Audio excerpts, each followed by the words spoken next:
No more mix-ups. Mastering strong and weak obligations in English.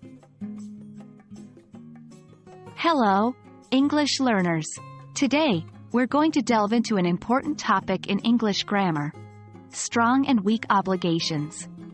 These are expressed using modal verbs, and knowing how to use them correctly can greatly enhance your fluency and comprehension. But beware, it's a common area for errors. We will go through some of the most common mistakes and how to avoid them. Before we start identifying mistakes, let's refresh our understanding of strong and weak obligations. Strong obligations are commands or requirements, and they are usually expressed using must or have to. Weak obligations, on the other hand, are recommendations or suggestions, and are typically conveyed using should, ought to, or could. One of the most common mistakes learners make with strong obligations is using should instead of must or have to. Remember, if something is mandatory, use must or have to. For example, wrong. You should arrive at 9 a.m. for the meeting. Correct. You must arrive at 9 a.m. for the meeting.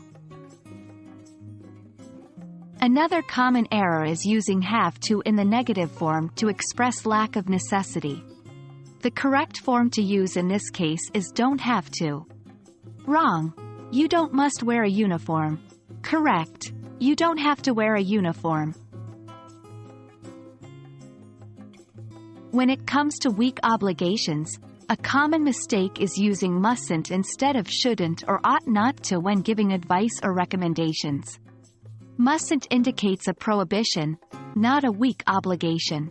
For example, wrong. You mustn't eat so much sugar.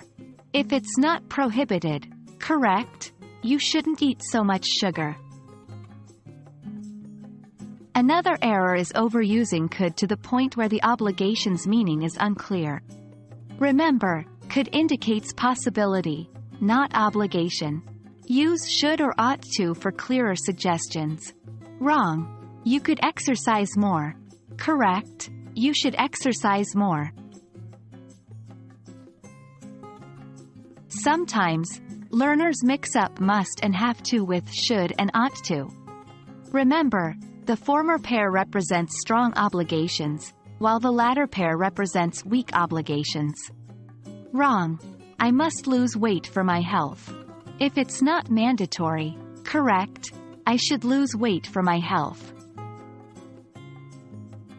Lastly, remember that must is typically used for internal obligations, while have to is used for external obligations. Mixing them up can change the meaning of your sentences. Wrong. I must go to school. Unless it's your own decision.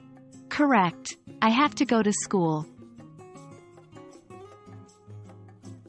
And that's a wrap for today's lesson on strong and weak obligations. Remember, practice makes perfect. Avoiding these common mistakes can make your English sound more natural and understandable. Happy learning, and see you in our next lesson.